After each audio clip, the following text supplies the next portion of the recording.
Good morning student, Vande Mataram. चलिए आज हम लोग क्लास 10 का वास्तविक नंबर ठीक है, इसमें हम लोग देखेंगे यूक्लिड विभाजन परिमिका, जिसमें से एक हम लोग का यूनिट निकल के आता है और इससे मेन एग्जाम में हम लोग के क्वेश्चन भी पूछे जाते हैं, जिससे आपके लिए बहुत ही जरूरी साबित होगा इस प्रश्न को। और इसको हम लोग हल करने से पहले इसका हम लोग थ्योरी जानेंगे। थ्योरी जानने से क्या होता है कि हम लोग किसी भी अगर ऑब्जेक्टिव क्वेश्चन पे पूछता है उससे हम लोग किसी भी ये से सॉल्व कर सकते हैं, ठीक है। और हम लोग को थ्योरी जानना ही बहुत ज़रूरी होता है ताकि हम लोग प्रैक्टिकल बनाने में किसी तरह की परेशानी ना झेलना पड़े। तो आइए देखते हैं इस परिमेय में बोलता क्या है। इसमें बोलता है कि दो धनात्मक पूर्णांक ए और बी, ठीक है, धनात्मक पूर्णांक ए और बी लेना है, जिसमें से ऐसी अद्वितीय संख्या जिसमें क्यू आर क्या होना चाहिए, विद्यमान होना चाहिए। तो इसका एक फॉर्मूला आता है जिसमें हम लोग भाज्य को निकालते हैं, और भाज्य को निकालने से पहले हम लोग इसमें क्या करते हैं, B into Q plus R, जिसमें से क्या होता है कि आर जो है वो हमेशा 0 से बड़ा होना चाहिए या फिर 0 के बराबर होना चाहिए। आर रिप्रेजेंट करता है, और इसमें से आर जो है वो हमेशा बी से क्या होना चाहिए, छोटा होना चाहिए। तब इस मेथड से हम लोग किसी भी सॉल्व कर सकते हैं। और यह जो है हम लोग इसमें क्यों यूज करते हैं इस मेथड को, तो इस मेथड को हम लोग यूज करते हैं ताकि किसी भी दो धनात्मक पूर्णांक संख्या जो होती है उसमें हम लोग किसी भी इससे क्या बोलते हैं उसको HCF निकाल सकते हैं। और ये क्या कर सकते हैं हम लोग जनरली, पहले हम लोग बच्चे क्लास में क्या करते थे, HCF बनाने के लिए हम लोग क्या करते थे, उसमें गुणनखंड विधि से हम लोग बनाते थे, भाग विधि से बनाते थे। और इसमें आपको भाग विधि है मगर थोड़ा सा यूनिक है, कुछ अलग है, शॉर्ट ट्रिक है। इसमें हम लोग क्या करते हैं, निकालते हैं, और इसका फॉर्मूला जो होता है भाज्य बराबर इस मेथड से हम लोग निकालते हैं इसमें। और इस मेथड का नाम जो बता देना चाहते हैं, इस मेथड का नाम हम लोग कलन विधि करते हैं, ठीक है। कलन विधि के अकॉर्डिंग हम लोग HCF को निकालते हैं इस तरीके से। और भाज्य बराबर होता है यहाँ भाजक गुने भागफल प्लस शेषफल। इसमें क्या होता है, भाजक को भागफल और शेषफल को जोड़ने पर ये भाज्य हम लोग को प्राप्त होती है। यार हम लोग को इसमें क्वेश्चन में सॉल्व किया जाता है, भाज्य दिया हुआ रहता है जिसमें हम लोग को इसको निकालना होता है, भाजक भी दिया हुआ रहता है। और इसमें जो है, इसमें जो धनात्मक पूर्णांक संख्या के बारे में जिक्र किया जा रहा है, इसका सबसे बड़ा HCF जो होता है वो बड़ा पूर्णांक D के रूप में तौर पे निकलता है। और इसमें ये जो है D और A और B को ये क्या करता है, पूर्णतः पूरा विभाजित करता है, तब वो जाके HCF हम लोग को फाइंड होता है। तो चलिए आगे देखते हैं, इस क्वेश्चन को सॉल्व करते हैं इस मेथड कलन विधि से। देखिए स्टूडेंट, सबसे पहले हम लोग प्रश्नावली 1.1 का वास्तविक संख्या, इसमें हम लोग चर्चा किए हैं अभी, और उसी का हम लोग क्वेश्चन बनाना स्टार्ट करेंगे, ठीक है। क्वेश्चन नंबर पहला जो होता है आपका 1.1 का लेसन, उसमें आपका पहला जो है यूक्लिड विभाजन परिमिका का प्रयोग करके निम्नांकित संख्याओं का HCF। अभी हम बताएं दो धनात्मक संख्याओं का जो है वो हम लोग HCF निकालते हैं, और उसका फॉर्मूला होता है भाज्य बराबर भाजक गुने भागफल जोड़ शेषफल। उसी के अकॉर्डिंग से हम लोग को ये दो संख्या दी हुई है, इसका हम लोग क्या करेंगे, HCF निकालेंगे। HCF निकालने का तब सबसे पहला क्वेश्चन है आपका जो है वो आपका बुक से है 135 और 225। तो ठीक है, इसमें आपका संख्या का पता चल जा रहा है दो धनात्मक संख्या का, तो इसमें हम लोग लिखेंगे यूक्लिड विभाजन परिमिका के प्रयोग से, ठीक है। इसका हम लोग मेथड को प्रयोग कर रहे हैं, इसीलिए हम लोग यहाँ लिख भी सकते हैं कलन विधि, ठीक है। उसमें हम लोग देखेंगे कि पहला जो है वो 225 जो मैक्सिमम संख्या रहती है उसको हम लोग यहाँ लिखते हैं 225 को, और जो संख्या है उसे छोटा रहता है तो इसको हम लोग भाज्य मानेंगे। इसको हम लोग क्या कहेंगे, भाज्य। जो बड़ी संख्या रहती है उसको हम लोग भाज्य कहते हैं, जिसको हम लोग क्या कहेंगे, भाजक कहेंगे, ठीक है। भाज्य और भाजक मुझे दी हुई रहती है, जिसमें हम लोग इसका करेंगे। तो भाज्य को सबसे पहले यहाँ लिखेंगे हम लोग, ठीक है। भाज्य को यहाँ लिखने के बाद हम लोग भाजक को यहाँ लिखेंगे, और भाजक से हम लोग भाग देंगे। भाग देने पर मेरा भागफल जो आएगा 1 आएगा, 1 को हम लोग यहाँ गुना के चीज साइन में लगा देंगे, और यहाँ जो शेषफल मेरा बचेगा, शेषफल यहाँ 90 यहाँ लिख देंगे, ठीक है। आपका यहाँ से गुना करने के बाद ये शेषफल आता है, इसीलिए हम शेषफल, आप चाहोगे तो गुना करके देख सकते हैं, इससे आप भागा करोगे, भागा करने के बाद ये मेरा भागफल आएगा और ये शेषफल आएगा। जैसे ही हम लोग इसका निकलेंगे अगर, तो यहाँ अगर यदि मेरा 0 आता तो मेरा यहाँ पे आ जाता क्या, HCF 135। मगर यहाँ जब तक मेरा 0 शेषफल नहीं आता है तब तक हम लोग HCF का फाइंड नहीं करेंगे, ठीक है। तो हम लोग यहाँ देखेंगे सबसे पहले 135 यहाँ जो भाजक था वो मेरा भाज्य बन के उभरता है, और जो यहाँ शेषफल है वो मेरा भाजक बनता है, ठीक है, तो हम लोग 135 को यहाँ उतार दिए हैं सेकेंड स्टेप में, चरण 2। ठीक है, उसमें 135 को 90 से भाग देते हैं हम लोग। 90 से भाग देने पर मेरे रिजल्ट आता है, इसमें से एक भागफल आता है और 45 मेरा शेषफल बचता है। ठीक है, तो शेषफल यहाँ फिर उसी तरह से जिस तरह से हम लोग पहला स्टेप में किए उसी तरह से हम लोग थर्ड स्टेप में भी करेंगे। तो चरण थर्ड के लिए हम लोग इसमें वेरीफाई करेंगे, 90 को यहाँ रख देंगे और 45 को हम लोग यहाँ लिख देंगे। फिर हम लोग 45 को 90 से भाग देंगे, 90 को 45 से भाग देंगे तो हम लोग यहाँ भागफल आएगा 2 और शेषफल मेरा बचेगा 0। ठीक है, तो यहाँ इस तरह से 0 आता है, तो हम लोग यहाँ पहला का क्वेश्चन का आंसर हो जाएगा मेरा, यहाँ लिखेंगे अतः 135 और 225 का HCF बराबर 45 है आंसर।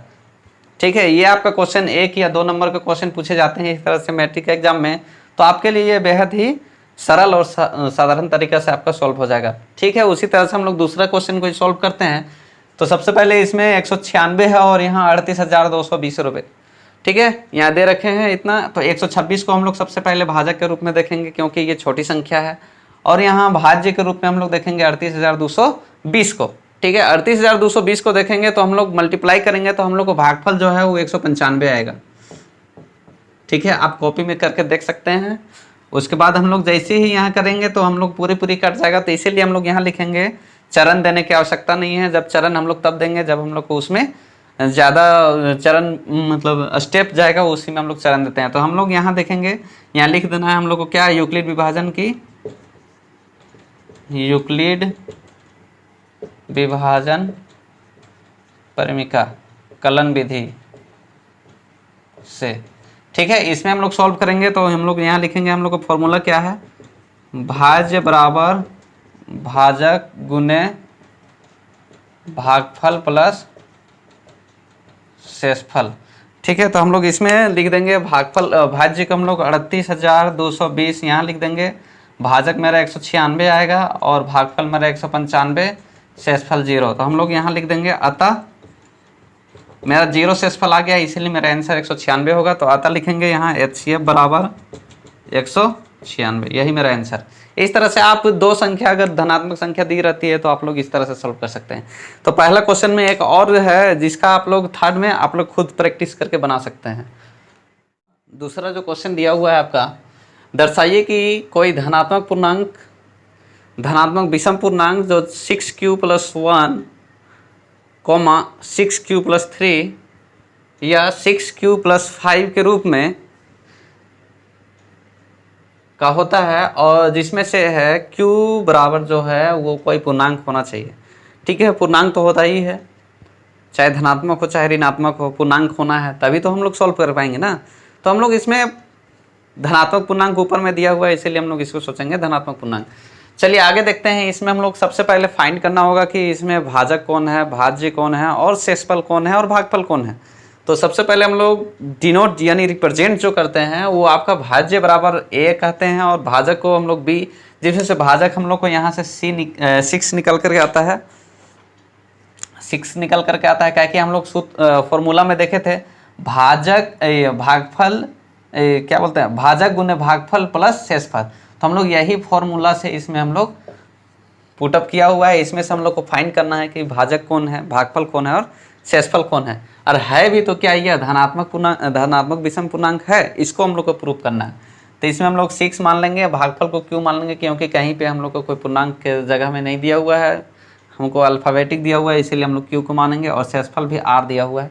आर को हम लोग इस तरह से लिख सकते हैं, जहाँ आर जो है ये तो फॉर्मूला आपको पता ही है, तो इसमें हम लोग b बराबर 6 लिख दिए। और शेषफल हम लोग को फाइंड करना होगा, जिसमें से 1 2 3 4 5 ये सब हम लोग मान लिए हैं। ठीक है, मानने के बाद हम लोग को इसमें एल्गोरिथम यानी जो परिमेय है उसमें हम लोग जाते हैं, और इसमें हम लोग फॉर्मूला जो कहता है वो भाजक गुने भागफल प्लस शेषफल। ठीक है, तो इसमें हम लोग धनात्मक पूर्णांक एक एक करके जिक्र करते हैं, तब हम लोग को पता चलेगा कि क्या मानने में वो विषम पूर्णांक है या फिर नहीं है। ठीक है, तो सबसे पहले हम लोग देखते हैं A1। तो A1 निकालते हैं तो हम लोग 6q + 1 6q + 0 = 60। तो अगर यदि हम लोग को यहाँ किसी विषम संख्या का प्रयोग नहीं किया गया है तो हम लोग इसको सम पूर्णांक कहेंगे। ठीक है, और ये 2 से पूरी विभाज्य हो जाती है। सेकेंड में हम लोग देखते हैं 6q प्लस शेषफल को अगर यदि 1 देखते हैं, ठीक है, तो हम लोग यहाँ देख लेंगे, ये जो हम लोग 6 + 1 लिखेंगे, 6 + 1 लिखेंगे, 6 + 1 लिखेंगे तो यहाँ 6 + 1 ये हो जाएगा मेरा विषम पूर्णांक, और ये जो है वो 2 से अविभाज्य हो जाएगा, यानी भाग नहीं लगेगा, ठीक है। इसको हम लोग ब्रैकेट में लिखते चले जाएंगे। फिर आगे लिखेंगे हम लोग 6³ + 2, ठीक है, और ये जो होता है वो सम पूर्णांक होगा, और ये जो है वो 2 से विभाज्य होगा, ठीक है। फिर उसी प्रकार से हम लोग 6³ + 3, ये भी मेरा हो जाएगा विषम, ठीक है। फिर हम लोग F5 को देखेंगे, F5 हम लोग क्या है, इसमें भाज्य का बात कर रहा है, ठीक है। तो हम लोग इसमें देखेंगे 6³ + 4, ये भी हो जाएगा मेरा सम विभाज्य सम पूर्णांक, ठीक है। और A6 हो जाएगा मेरा 6³ + 5, यहाँ क्योंकि 5 तक का जिक्र करने के लिए बोला है, यानी 5, तो इससे हम लोग को आगे आप जितना भी बोल देंगे उतना आगे कर सकते हैं, क्वेश्चन जिस प्रकार से रहेगा उस तरह से आप सॉल्व करेंगे। तो इसमें हम लोग हो जाएगा विषम पूर्णांक,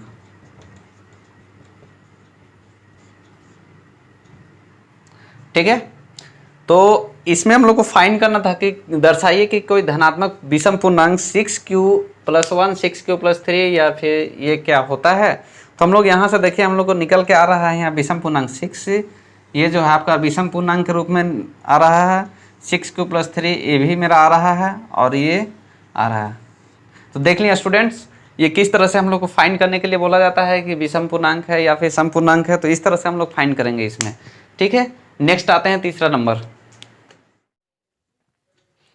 तो इसमें देखिए ये थर्ड क्वेश्चन नंबर है, और थर्ड क्वेश्चन में हम लोग देखेंगे किसी परेड में 616 सदस्य वाली एक सेना आर्मी है कि टुकड़ी को, यानी किसी टुकड़ा को, लकड़ी के टुकड़ा को, और ये 32 सदस्य वाले एक आर्मी बैंड के पीछे मार्च करना है, ठीक है, और मार्च करना है, और दोनों समूहों को एक समान संख्या में स्तंभ में, यानी एक लाइन से पंक्ति में मार्च करना है, और उन स्तंभों की अधिकतम संख्या ज्ञात कीजिए। यदि अधिकतम संख्या के बारे में बात करेंगे तो हम लोग एच शेप के बारे में सोचेंगे, ठीक है, और न्यूनतम के बारे में सोचेंगे तो हम लोग उधर, और इसमें से वे मार्च कितने संख्या में कर सकते हैं उसके बारे में ज्ञात करना है। तो सबसे पहले इसमें हम लोग देखेंगे 2 संख्या उभर के आ रही है, एक 616 है और एक मेरा क्या है 32, ठीक है। तो इसमें हम लोग लिखेंगे 32 और 616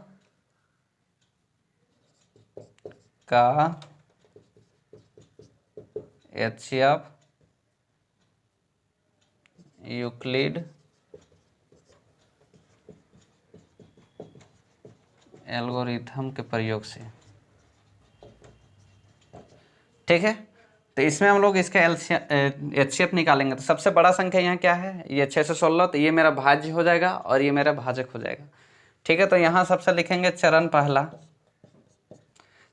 लिखेंगे। तो इसमें हम लोग क्या लिखेंगे